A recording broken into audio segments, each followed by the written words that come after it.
Journey.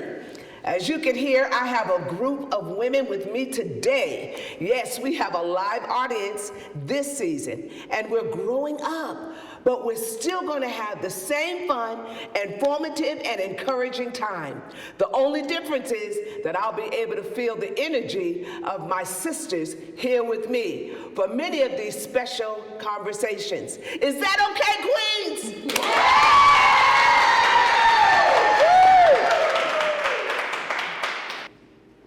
On March 27, 2023, our hearts broke once more when a young woman intentionally opened fire at a private school, killing 3 children and 3 adults.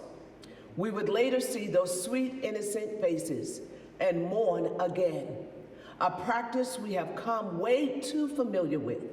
Violence has and continues to impact our children in unimaginable ways. Today, I am joined by an activist, author, mental health counselor, and CEO of Violence Intervention and Prevention, and an educator, entrepreneur, volunteer, extraordinaire, and Portsmouth Interim Coordinator for English and Reading K through 12. Let's welcome our guests, Bertrand and Nicole Booker.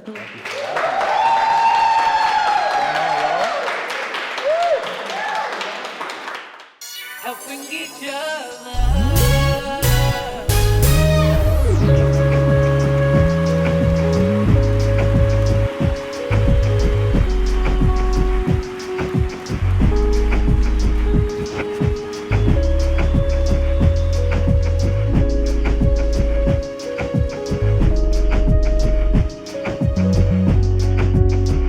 Welcome to Queen's Journey. I am your host, Janeen McBath.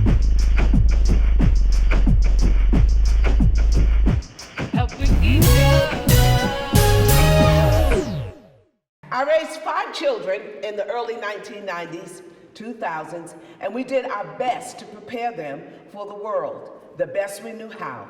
We talked about sex, drugs, alcohol, and peer pressure.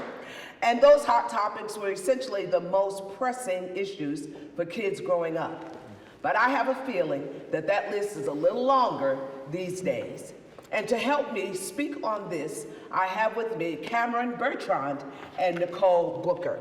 So, guys, I'm so glad that y'all are with me today, and I know we're going to have a great conversation today. I want to ask you all, what would you feel is needed to help our children progress in our community today?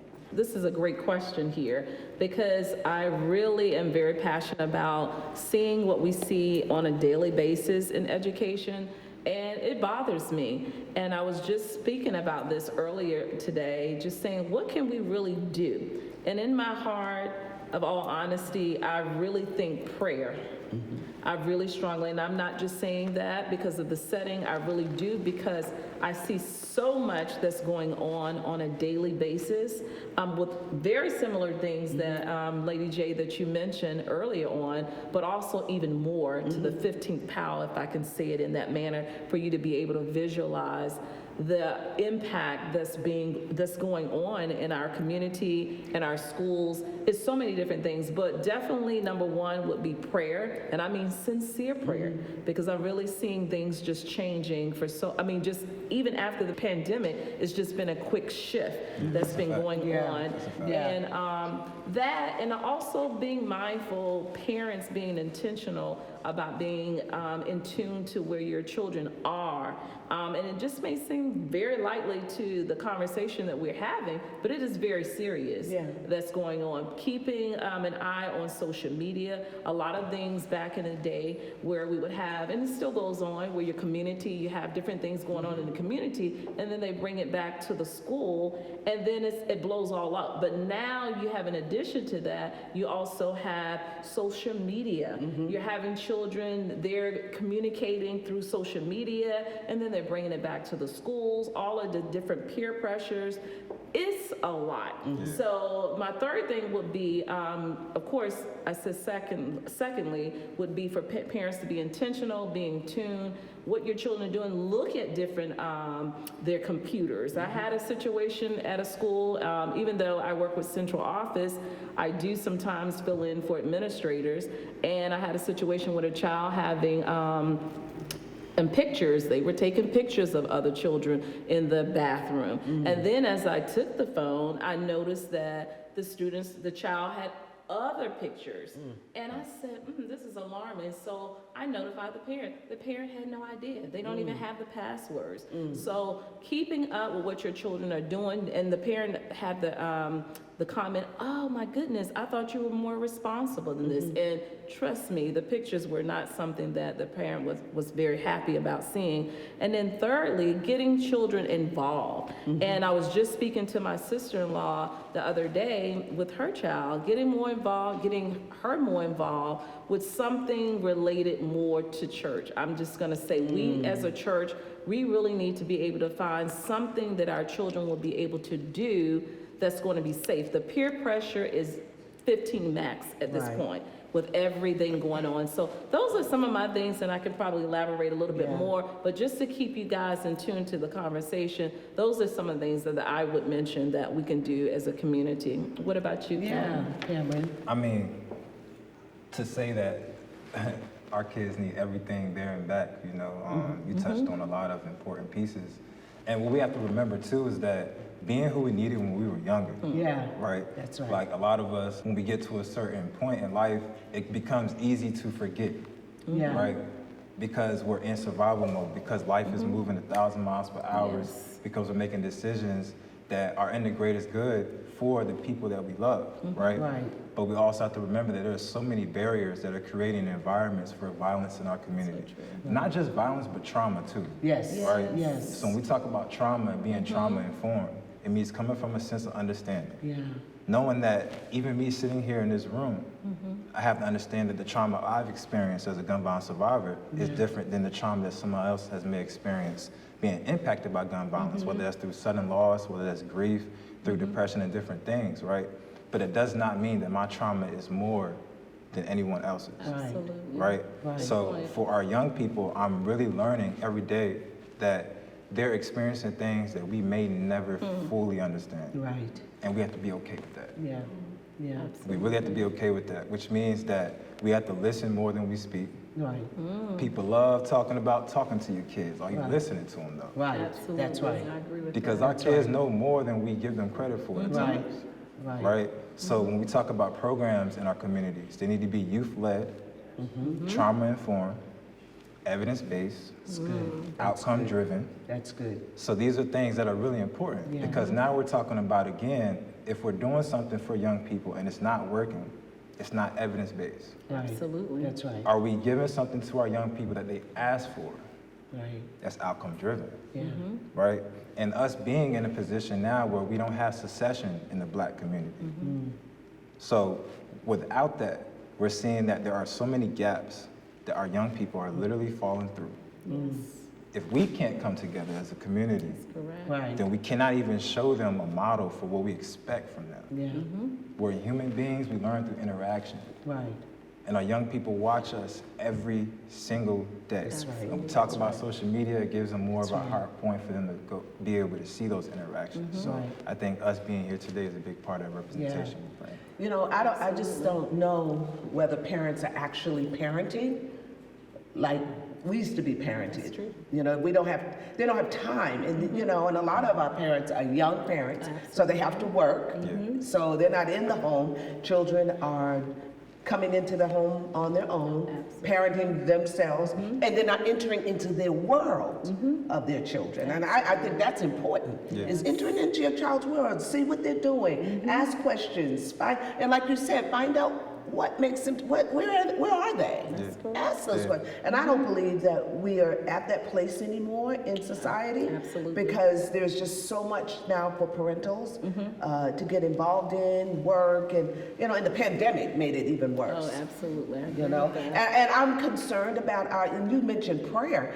You know, there's no prayer in schools. I mean, we're not doing that much anymore. So that's out, you know, and so, you know, I'm concerned about our children, you know, and with all that's going on right now with our children, I don't know if they even want to go back to school, and that bothers me, Nicole, that they are so fearful to even want to go back to school, and then even our teachers are fearful. Absolutely, you nailed it. So what happens? Are we gonna pull our kids out of school?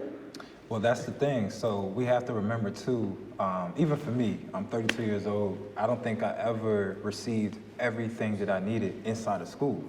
That's never been a thing. That's right. So There I you think go. we have to remember It's not too the that job. this Right. village that we all came That's from right.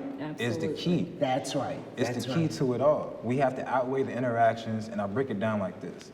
Violence, it spreads through interaction just like a disease does. We talked about the pandemic. What we saw our government do was prioritize to stop the spread. That's right. Stop the spread, stop the spread, stop the spread.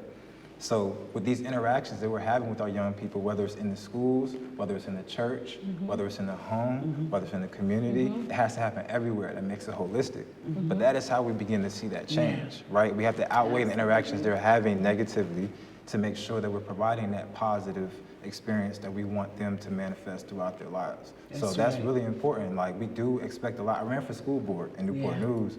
So even then, I wanted people to know we can't do it all through the schools. That's right. Oh, Right, That's but right. just being honest, do we ever really want to rely on the schools to do something that we know as our people and as a village that we can provide? It's been in the evidence since our ancestry. We have been that village. That's right. So we have to continue to cultivate that and apply that pressure onto the school system to give them what we are asking for our young people. And that's what we do in we do in the church, we do at the school, is that we want them to do what we're supposed to do. Yeah. See, you take care of my child, and you raise my child, and you find out what they're dealing with. Oh, absolutely. But that's not the school's place, you know. And like you said, we've been raised with a community, especially in African American communities, to be there. Aunties and grandmas, all of them. Come on, all of them had a part in our lives in raising us. You know, if Mama was not there, then you go into Grandma's house and you better do your homework, and you bet, you know. And so, you know, is that still something that is happening? Well, I would like to mention, both of you guys were saying some things that are just very pertinent. But I also think that, I know some of you guys were, excuse me, you guys, women, beautiful women. Back when the pandemic and we all went virtual, and a lot of parents were just like, oh my gosh, what am I supposed to do? Yes. Do you all remember that? Yes, yes. And they were saying, hey, when are you guys going to take them back in? Because I can't do this. I don't know what to do Right. with them. So with all of that being said, having a solution, I'm a solution-based individual, so we need to kind of start small and branch off, as Cameron said, with some of the different agencies and some of the different churches getting together and doing our own as far as solution-based Right. situations that we can be able to say, hey, what can we do to start off with this? Right. Because parents are very important, but parents are too busy now, and they don't want the responsibility. Not everyone, but majority are very busy, and they don't want the responsibility of taking on that ownership, because half of the time your child is at school. Right. That's almost 8 hours a Yes, day that yes. they're there. So I'm thinking that we all having these kind of conversations like this, and having Cameron's agency, and having the church, and all of us working together, just try to brainstorm, what can we do now? Because it is very serious. Yes, it is. More serious than what you can imagine if you're not in education, or if you're not in that setting on a regular basis. We really have to get together to try to come up with some solutions to help. Yeah. And when we talk about seriousness, I got to talk about bullying. Oh, that's, You know, bullying and cyberbullying. I mean, come on. You know, I grew up in the projects of Boston, and you know, and this guy used to bully us, me and my sister. You know, and you know, so he's a part of he's a part of the new edition, but I ain't gonna tell you who he is. And so we just got tired of it. You know, we were getting bullied, and you know, so we just took him out. You know, we just dealt with them. Yes, me and my sister beat him up. We sure did. Yes, sir. We took him. But you know, so We're supposed to be here talking about violence prevention. We always talking about beating people up. When you live in the projects, you have to survive. That's right. And we had to survive, right. you know? That's And, we were getting tired of this bullying. So, talk to me about bullying. I mean, talk to me about that. What do you feel? Cyberbullying, That's a whole nother Yes. added layer, right? Like Come before you just on. had to worry about getting bullied in person. Now Yeah. it's like you could wake up and somebody done posted stuff, which is a real thing. Yes. Yes, it is. So a lot of our young people are experiencing that. And I think, again, what's really important with bullying in general is that people need somebody to go to, right? Yes. Safe spaces, Yes. someone that they can feel like. So when I talked about listening earlier too, like engaged listening, sometimes young people go to people and they are not taken care of. Right. They're not, and it's not handled.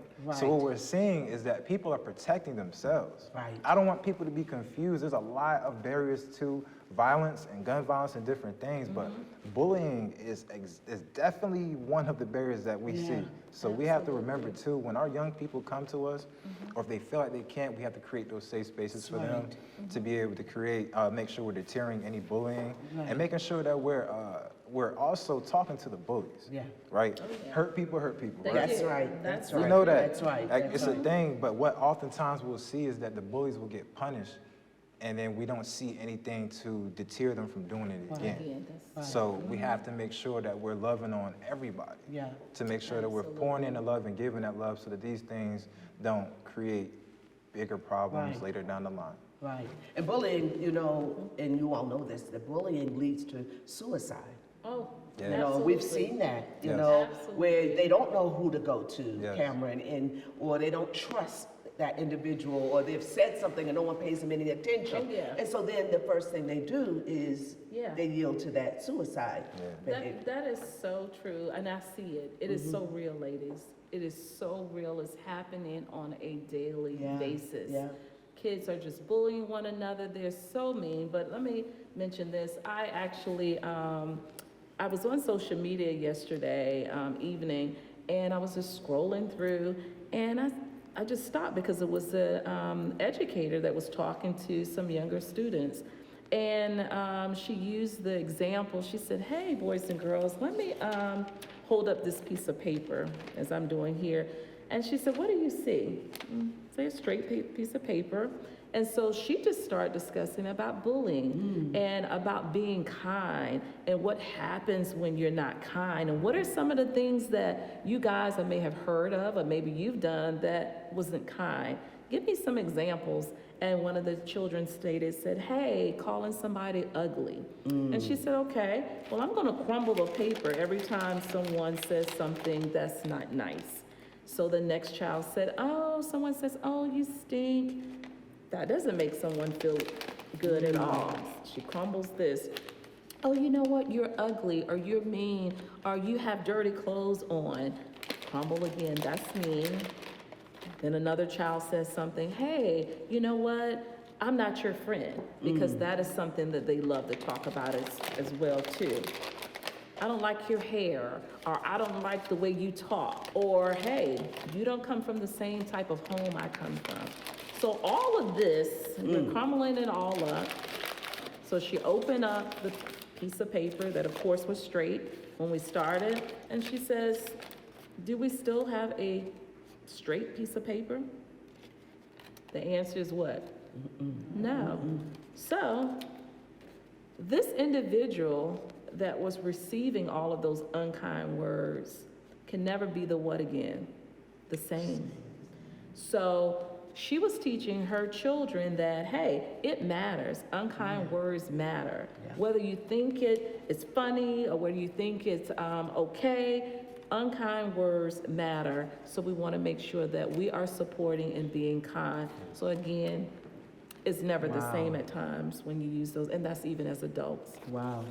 Yeah, because even adults are bullied, young adults are bullied, not just children. What a man thinks in his heart, so is he. So when you keep saying that and they get that in their heart, and then they start seeing themselves like that. Oh, absolutely. You know? And that's where the suicide comes That's in. it. That's right. We see it all the time. That's right. Kids are depressed. That's even right. older ones. Some don't even want to go into classrooms because someone is talking about them, the way they look, or maybe the way their parents may look, or whatever the case may be. Those unkind words really, really are very harmful, and it is a part of bullying. Yeah, and even that situation that we know of, that took place in Tennessee, that young lady, because she was different. Oh, yeah. She wasn't treated because she didn't look like everybody. Oh, she didn't act like absolutely. everybody else. And so you get that down inside of you, then and you it want to matters. respond Absolutely. to that, which, I don't agree with the response, but when you hear that, or you're pushed aside, or nobody cares about you because you're different, and this is bullying. serious Well, conversation. it is. Absolutely. It is. It really is. It's time for a commercial break. We're going to be right back with this conversation. Yes, we will. My vision was to first have a maternity home for young girls, but now it is expanded, and the vision has expanded for the House of Esther, and now we are having a place for them to not only to live and a place for their babies to come, but now we also have a GED program so that young ladies and young men now can come and get educated and get their GED and do better for their lives and for their children. Just being able to help them to get over that hurdle of now I have this piece of paper and it opens so many doors, and I really didn't realize how many doors were open just having a GED until talking to some of my students about it, and how after getting the GED they were saying that they were going to go on and try to do this and apply for that program and apply for this particular job and go to school here. But it's just that hurdle that they have to cross. So I'm really excited just knowing that I'm helping them to get to that next step in life. So this program has helped me to become a better businessman. It's gonna help me get in TCC, go to business school so I can open my own gym, coach my own fighters, and helping people lose weight.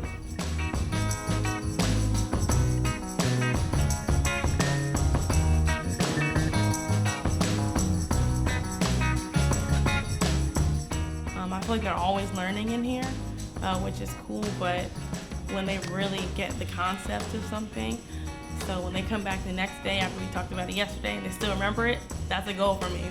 That's good. Especially with how young they are, their brains are just going all the time.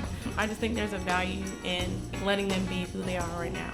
That's what the value is for me, and me getting to help cultivate who they're becoming as little tiny human beings. In 5 years, we're believing, God, that this ministry would grow, this organization would grow further, not only in Hampton Roads, but even outside of Hampton Roads into other cities, because we're finding out that there are people that need this kind of ministry, this kind of organization that will help young girls who find themselves, or even single mothers who find themselves in a crisis situation. I'm finding that even in places like Dominican Republic, where there's a lot of human sex trafficking, there's a need for an organization like this to be over there where they can come. Girls can find hope. Girls can find purpose. Girls can find destiny, and they don't have to sell their bodies for life.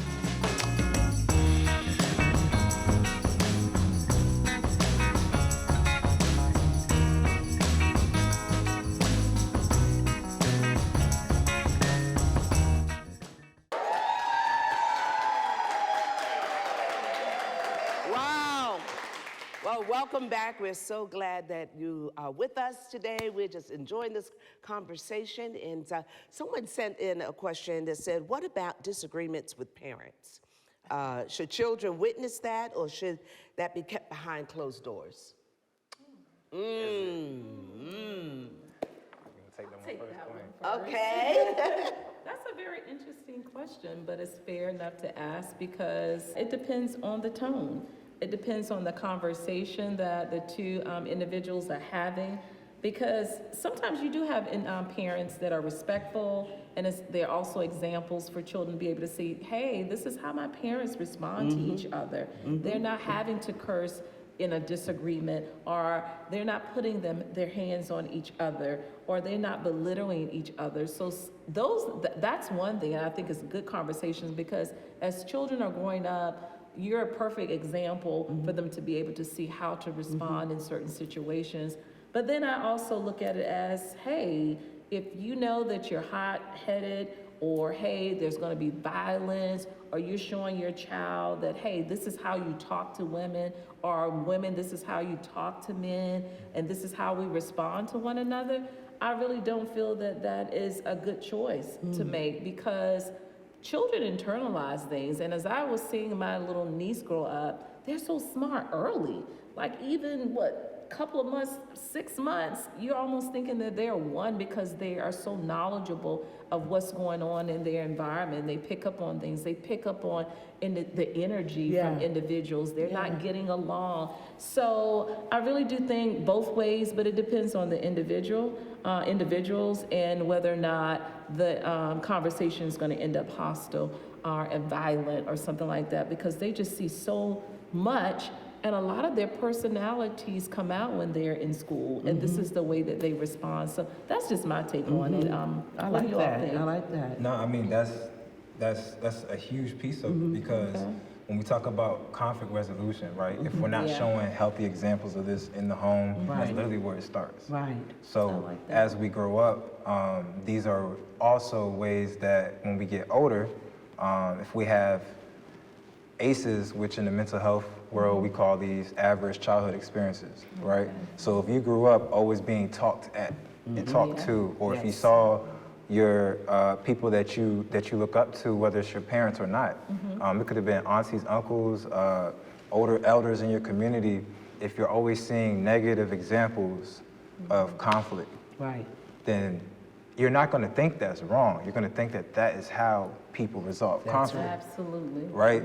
My family down south resolves conflict different than my family in New York.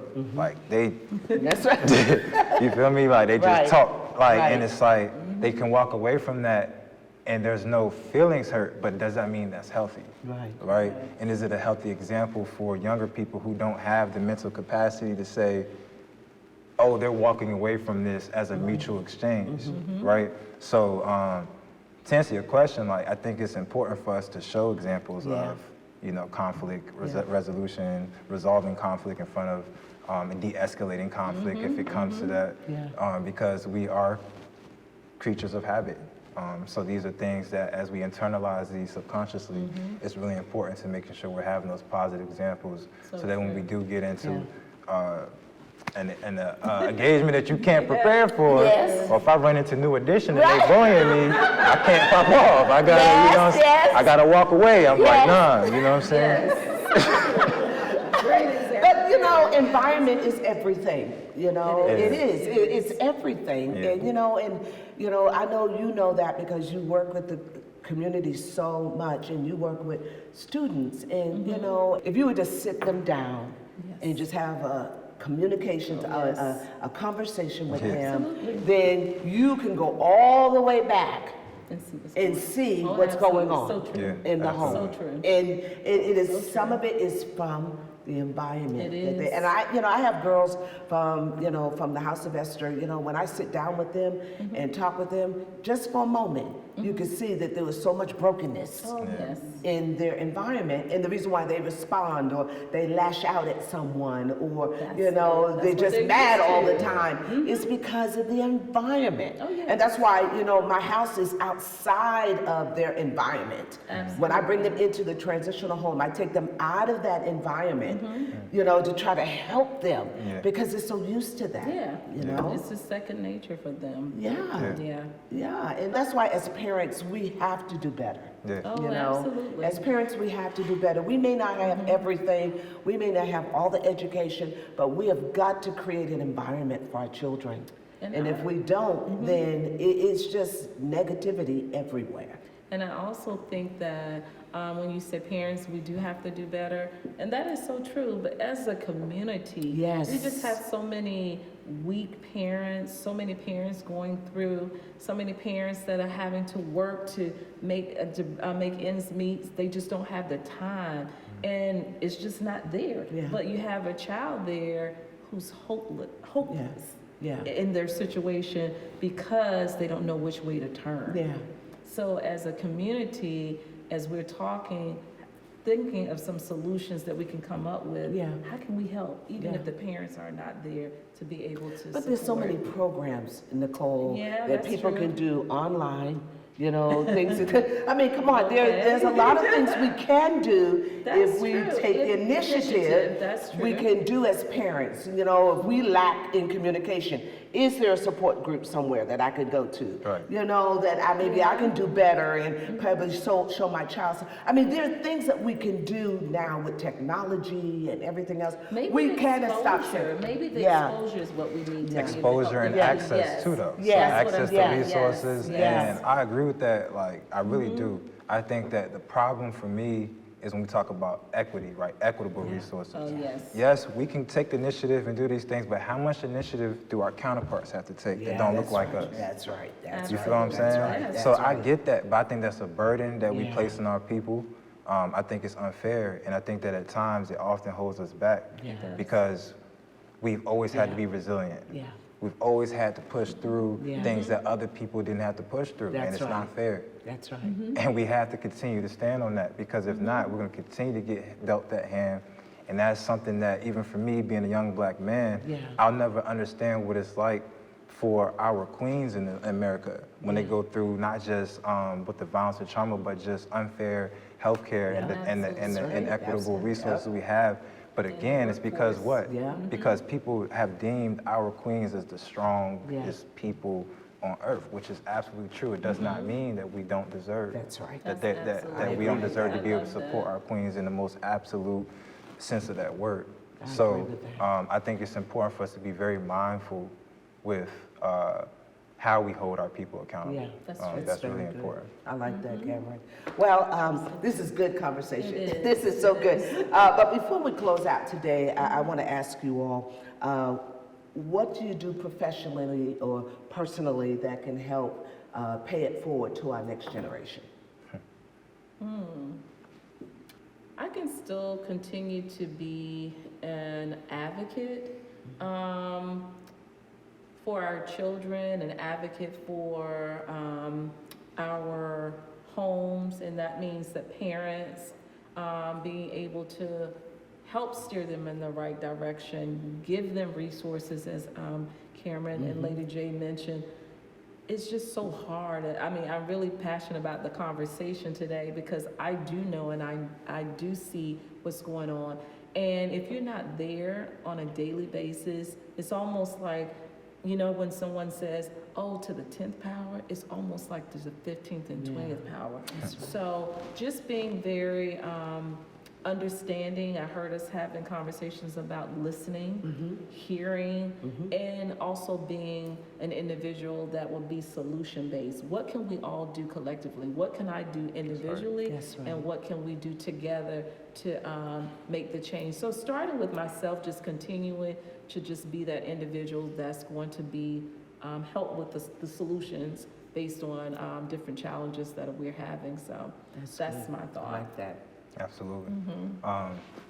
And thank you both for just sharing your testimonies and the love. We're that's been glad in this that you were room, here you as feel a me? king. Yeah, Yes. I think it's important for us to show up and stand in solidarity and uplift and support our Yes. women, and not always standing from the front. You know, everywhere I've traveled across this country, even outside of my profession, women have led and organized, and I think that it's really important for our brothers to the best of our ability to step up and step in.